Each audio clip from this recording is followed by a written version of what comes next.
Hello and welcome to the Value of Testing podcast. My name's Randy Rice and I'm going to be your host in this episode. It's going to be a solo episode, but I'm really happy that you joined me today because I have a special topic I want to talk about, which is the value of strategy. So I want to just say once again at the beginning here, I really do welcome your comments. This is only the second episode in my podcast series. This is kind of a reboot of the podcast. I started it back over 20 years ago, the first incarnation, and quit it for some reason. But now I'm back doing podcasting again, and I'm really enjoying it and loving to hear what people have to say about some of the things I say here. And of course, if you want to be notified of when new episodes drop, then just hit the subscribe button and you'll get that notification. And I'd appreciate it too if you'd like and share if you find this information helpful. So let's get into it. Let's talk a little bit about strategy. And I picked this as really one of the very first topics I wanted to talk about because I think so many things hinge on just having a strategy. And the reason for that is it really doesn't matter how good your plans are if they're created for the wrong thing or the wrong reason. And so having that strategy in place helps us to make sure we're headed in the right direction in whatever it is we're trying to do. Now, I've got to tell you, I've been on this streak recently of listening to just about every Seth Godin interview I could find, mainly because I was developing a strategy, and he has done quite a few podcast interviews just on that topic of strategy because he's written a book called This is Strategy. Now, in all honesty, I have not read the book. He's talked about the book, and I kind of get an idea of what it's about and kind of the essence of the book. And of course, many of those ideas bleed right through into the podcast interviews that Seth does. But I've really been a follower of Seth Godin for quite a few years. I first kind of became aware of him and his work with the book Linchpin. And to me, I think that's still a really great book for anyone. Doesn't matter what your profession is or what your job is. If you want to learn how to become an invaluable employee and team member and contributor, the linchpin, so to speak, it's a really, really great book to kind of open you up to some ways to do that. And I think right now, I don't know why I drifted into that topic, but I think right now that is a message that we really need to embrace quite a bit with AI and everything. There's a lot of people that in my conversations and just the interactions that I have with people, especially in the testing community, a lot of anxiety about AI and what's it going to do to our profession and what's it going to do to the role of testing and all of that. And once again, I think the Linchpin book is a really timely resource for that. But I do recommend his book and his blog. I think it's called sethsblog.com. You can Google that to be sure for that. But anyway, I'm on the Seth train, so to speak, on all things strategy. But, I've been teaching how to develop test strategies for a long, long time. In fact, I peg it back to probably around 1993 or so when I would go down to Orlando, Florida for QAI and teach classes down there for them. And it was really such a great experience to be teaching those public classes. And we did them all over the country. But I especially remember the ones in Orlando. And we would do these exercises, of course, in the class. It was mainly the Effective Methods of Software Testing class. And we had an exercise really early in the course about putting together a test strategy. And I kind of like to make it fun, for the people that were in the class. So I would assign it as a poolside exercise. and everyone enjoyed that, sitting by the pool, creating a test strategy. Those were some really good times. I still keep up with some of the people who were in some of those classes, and can't believe, how long ago that was. But still, good times. Now, of course, as testers, we tend to think a lot about test strategies because that's the world that we work with, right? But there's all other kind of strategies that we can have in the QA and testing space. Maybe you might have a test automation strategy, or perhaps even a team building strategy. But before we go any further on this, let's just talk about strategies in general. And one of the big things that I notice is that people often confuse a strategic view of something with the tactical view of something. And I've seen this in so many contexts, and especially, if you look at LinkedIn posts and things like that, you'll see people offer up 5 test strategies you can use. And they're all approaches, or they're all techniques, or they're all very functional things, that they're all tactical in nature, it seems. In fact, one of my little war stories is I was at a client a few years back, and we were working on a large enterprise resource planning project. And so there were some other external consultants involved, and one of them had written a test strategy, or so it was told to me that it was a test strategy. So I asked to see a copy of it, and what I got was a 30-plus page document that I couldn't even call it a test plan. It was more like a procedure guide or something like that. It was like the opposite of a strategy. In fact, it was even more than a test plan. Like I say, it was just a collection of things.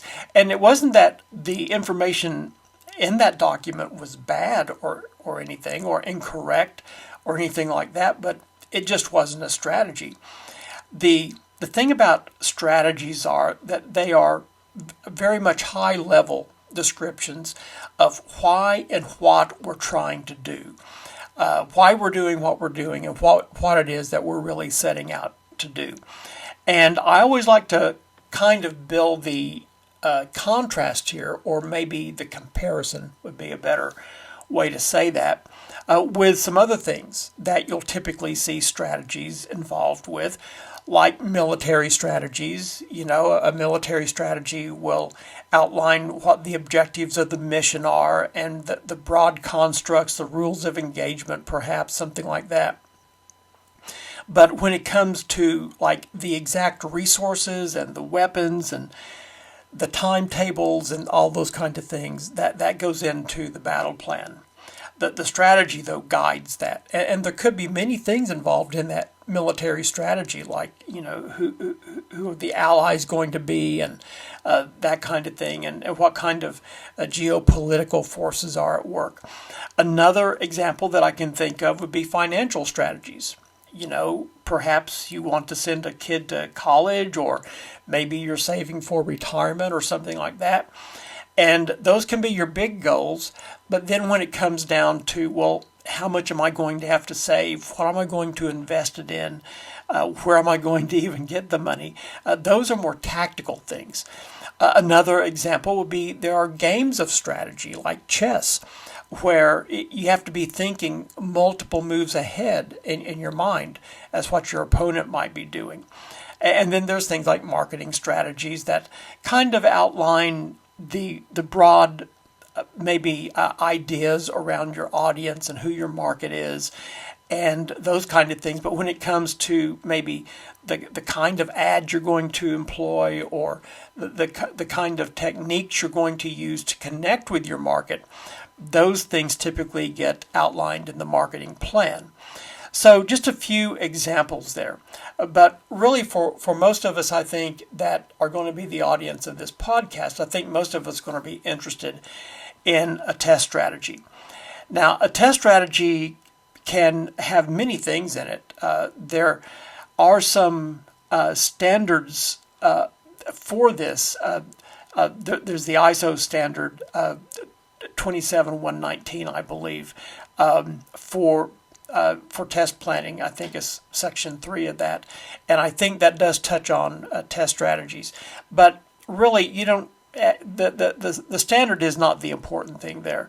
The important thing is that you have a place that you can put together some kind of broad statement of objectives and put the frame around the big picture, so to speak, as to what you want to accomplish in the test. So things like your major objectives of the test, for example, are you going to be trying to prove correctness or find defects or prove compliance to a standard or something like that?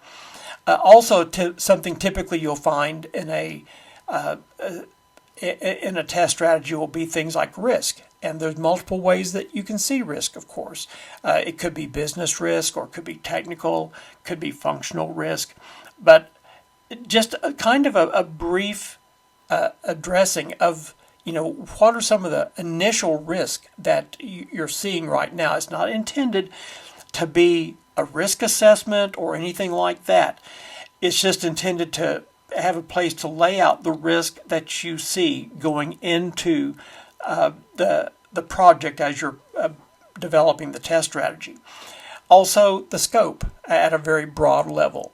What do you see in scope? What's out of scope? And then I think one of the most important points to make in a test strategy would be the critical success factors. In other words, what must this project be to be considered successful? Should it be reliable? Should it be correct? Should it be maintainable? Those kind of things. And there's probably about, close to a dozen or more software attributes that you can relate these to. And these many times turn out to be non-functional, except for the correctness one. But many of these, like secure and high performance and those kind of things, you'll need to have non-functional tests to actually achieve those kind of tests. But the critical success factors will give you a way to map those big objectives into the kinds of tests that you're going to need. Now, the tricky thing about critical success factors is you can only probably handle maybe 4 or 5 at the most in any given test. We would love to test all of the things that we could think of, right? But you just simply don't have time to do that. So you have to kind of prioritize around the things that are truly critical. And you'll often see a very close relationship between risk and critical success factors and types of testing and critical success factors. So that's another thing to think about in your test strategy, are the types of testing you might want to perform, such as performance testing and security testing, as well as functional testing, those kind of things. And then perhaps, if applicable, maybe the phases of testing. For example, unit, integration, system, acceptance testing, those kind of things. You might also give thought to what are your testers going to need to be like? Come up with some profiles of them. Are they going to be testers from a QA team or test team, or are they going to be from the user community? Those would be good to at least kind of outline in the strategy. Now, you don't have to name names at this point. In fact, I would advise against that because if you start naming names now, you're getting into the tactical side of things. Also, maybe the types of tools needed. If you don't have the tools yet, that's not a problem because you're just saying, well, I want to use a capture playback tool, or I want to use a performance testing tool. And then any general timelines. For example, if the test needs to be completed in 2 weeks or 1 week or 2 days or whatever the timeline is, this is a good time to at least express what the general timeline might look like. Now, to me, the magic about the strategy is that once you know all the things that I just mentioned, it becomes a lot easier to write a test plan. And by the way, you can write a test strategy like the one that I just described in probably an hour or less. And I even have a template that I often give to people in Word format if you want to just use that as kind of a brainstorming guide. It's a good team building activity. It's a good initial project activity. So if you want a copy of that, just let me know. You can reach me through my website at mysoftwaretesting.com or riceconsulting.com, either one. There's a contact me button in there, and I'll be happy to send you one of those templates. Now, here's really the problem when it comes to the strategy. A lot of people just simply skip it because they just don't think it's important. But once again, by doing that, you're at risk of developing maybe a nice test plan or test cases or scripts or whatever it is you're defining, even test charters for that matter, but you may define them for the wrong reasons. You may be describing the wrong test, in other words. Now, I understand that even some people may skip the test plan, and also just then your risk at that point is that you might experience gaps in the testing effort, such as maybe confusion about who's going to do what in the test and those kind of things. So anyway, I hope what I've shared here kind of get you thinking about the role of strategy and what we do as testers, but also even broader than that, just the role of strategy in what we do in IT and even sometimes in our lives.